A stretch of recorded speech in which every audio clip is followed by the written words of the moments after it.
एक छोटे से गांव में सड़क के किनारे एक भिखारी रहता था।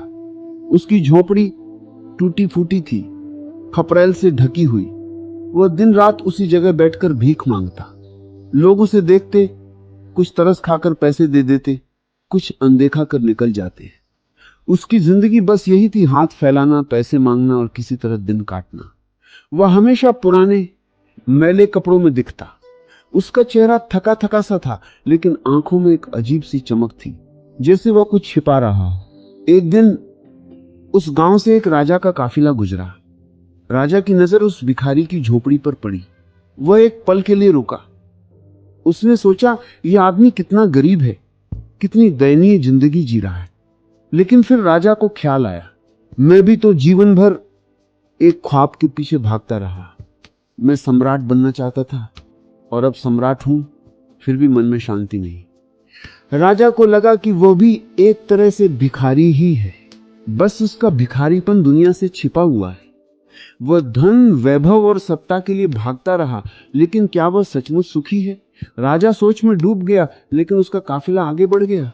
भिखारी की जिंदगी यूं ही चलती रही। वह हर दिन उसी जगह बैठता, हाथ फैलाता और लोग उसे पैसे, रोटी या कुछ और दे देते। गांव वाले उसे जानते थे। कोई उसे दया का पात्र समझता तो कोई उसे आलसी कहता। लेकिन भिखारी को इन बातों से कोई फर्क नहीं पड़ता था। वह बस अपनी जगह पर बैठा रहता, जैसे उसे किसी चीज की चाह ही न हो। वक्त बीतता गया, भिखारी बूढ़ा हो गया। एक दिन वह मर गया। गांव वालों को जब पता चला तो उन्होंने उसकी झोपड़ी को देखा। झोपड़ी इतनी जर्जर थी कि उसे ढाने का फैसला किया गया। लोगों ने सोचा, यह जगह गंदी हो गई है।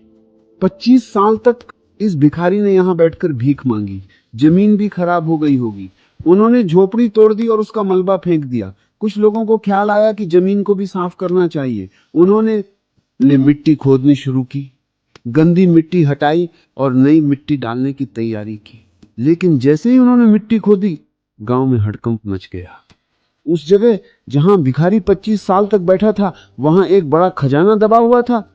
सोने के सिक्के, हीरे जवाहरात और बहुमूल्य आभूषण। लोग दंग रह गए। जो भिखारी जीवन भर भीख मांगता रहा, वह इतने बड़े खजाने के ऊपर बैठा था। ये बात गांव में आग की तरह फैल गई। लोग इकट्ठा हो गए, देखने वालों की भीड़ लग गई। सब हैरान थे कि भिखारी ने कभी इस खजाने का जिक्र तक नहीं किया। लोगों ने सोचना शुरू किया, यह भिखारी तो असल में भिखारी था ही नहीं। वो इतने बड़े खजाने का मालिक था, फिर भी उसने कभी इसका इस्तेमाल नहीं किया। वो क्यों भीख मांगता रहा? क्यों उसने अपनी जमीन नहीं खोदी? अगर वह चाहता तो राजा से भी ज्यादा अमीर बन सकता था। कुछ लोग कहने लगे, शायद उसे खजाने के बारे में पता ही नहीं था। लेकिन कुछ समझदार लोग बोले, नहीं, उसे सब पता था। वह जानबूझकर उस खजाने को नहीं छूता था। यह कहानी सुनकर लोग सोच में पड़ गए। भिखारी की जिंदगी को देखकर सबको लगता था कि वह गरीब है, दुखी है। लेकिन क्या वह सचमुच दुखी था, या वह एक ऐसी सच्चाई को जी रहा था जो किसी और को समझ ही नहीं आई? उसने कभी अपनी जमीन नहीं खोदी, कभी अपने खजाने को नहीं देखा। फिर भी वह हर दिन उसी जगह बैठता, हाथ फैलाता और जो मिलता उसी में संतुष्ट रहता। इस कहानी का असली मतलब क्या है? यह हमें सिखाती है कि हम सबके भीतर एक खजाना छिपा है। वह खजाना है हमारा आत्मिक धन, हमारी शांति, हमारा प्रेम, हमारी खुशी। लेकिन हम इसे खोजने की बजाय बाहर की दुनिया में भटकते रहते हैं। हम पैसे, सत्ता और नाम के पीछे भागते हैं। हम सोचते हैं कि ये चीजें हमें सुखी करेंगी, लेकिन असल में हम सब एक तरह के भिखारी हैं। हम दूसरों से प्रेम, सम्मान और खुशी मांगते रहते हैं। हम भूल जाते हैं कि असली खजाना तो हमारे भीतर है। जैसे भिखारी उस खजाने के ऊपर बैठा था, वैसे ही हम भी अपने भीतर के धन को अनदेखा करते हैं। हम दूसरों से मांगते हैं, प्रेम दो, सम्मान दो, खुशी दो। लेकिन क्या कोई दूसरा हमें वो दे सकता है जो हमारे पास पहले से है? हम भिखारी बनकर जीते हैं, जबकि हम सम्राट बन सकते हैं। अगर हम अपनी जमीन खोदें, यानी अपने भीतर झांकें, तो हमें वह खजाना मिल सकता है जो हमें हमेशा सुखी रखे। ये कहानी हमें यह भी सिखाती है कि लालच हमें अंधा बना देता है। भिखारी अगर अपने खजाने को जानता था तो उसने उसे क्यों नहीं खोदा? शायद इसलिए कि उसे पता था कि असली सुख बाहर के धन में नहीं बल्कि मन की शांति में है। और अगर उसे खजाने का पता नहीं था तो ये और भी बड़ी सीख है। हम अपने पास मौजूद धन को पहचान ही नहीं पाते। हम जीवन भर बाहर की चीजों के पीछे भागते रहते हैं और जो हमारे पास है उसे भूल जाते हैं। राजा और भिखारी में क्या फर्क था? राजा के पास धन, वैभव और सत्ता थी, लेकिन वह भीतर से खाली था। वह भी एक तरह का भिखारी था जो सुख और शांति मांग रहा था। दूसरी तरफ भिखारी के पास कुछ नहीं था, लेकिन शायद वह अपने मन में संतुष्ट था। वह हर दिन उसी जगह बैठता, जो मिलता उसी में खुश रहता। शायद वह जानता था कि जिंदगी का असली सुख बाहर की चीजों में नहीं बल्कि भीतर की शांति में है।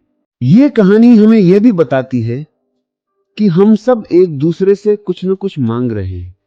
हम प्रेम मांगते हैं, सम्मान मांगते हैं, खुशी मांगते हैं, लेकिन क्या कोई दूसरा हमें वह दे सकता है जो हमारे भीतर पहले से मौजूद है? हम भिखारी बनकर जीते हैं क्योंकि हम अपनी जमीन नहीं खोदते, हम अपने भीतर नहीं झांकते।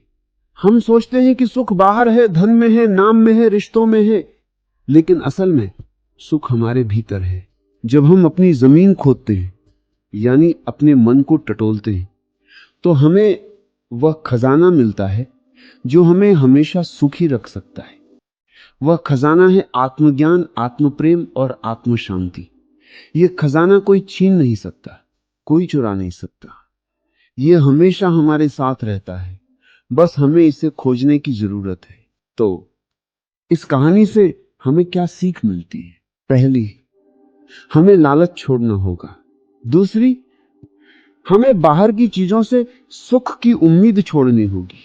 तीसरी, हमें अपनी जमीन खोदनी होगी, अपने भीतर झांकना होगा। जब हम ऐसा करेंगे तो हमें वह खजाना मिलेगा जो हमें सच्चा सुख देगा। हम सब भिखारी नहीं बनना चाहते, हम सब सम्राट बनना चाहते हैं, लेकिन सम्राट बनने का रास्ता बाहर नहीं बल्कि भीतर से होकर जाता है। अपनी जमीन खोदो, अपने खजाने को पहचानो और सच्चे सुख को पाओ।